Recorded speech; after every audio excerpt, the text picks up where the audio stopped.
海鲜不要总是直接就用水煮了，那样营养和鲜味都流失了。今天就把海边老渔民的做法分享给大家，不用放一滴水，原汁原味，而且做法超简单的，看一眼就能学会。我这里买了1斤罗氏虾和1斤花螺。很多人都不知道海鲜是怎么清洗的，那么今天这个小技巧您可要看好了。盆里面加1大勺盐，再来1勺油，倒上没过花螺的清水，让它浸泡5分钟。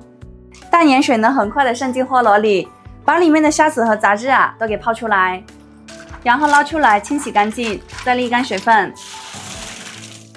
罗氏虾用剪刀把虾腔剪掉，避免吃的时候扎嘴。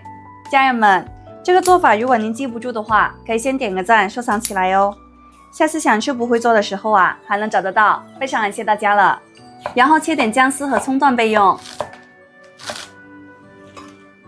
接下来我们往锅里倒1袋海盐，再放一把姜丝和葱段，开中火炒个3分钟，把香味炒出来。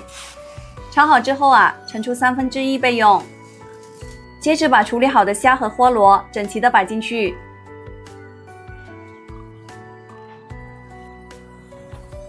再把盛出来的海盐均匀的铺在上面，然后盖上盖子，中火焗个7、8分钟。时间一到，打开盖子满屋子都是海鲜的香味。这样做的盐焗海鲜，虾又紧实弹牙，花螺又鲜又嫩，没吃过的朋友一定要试一试，比水煮出来的好吃太多了。别忘了给雪梨点个赞，加关注哦，谢谢大家。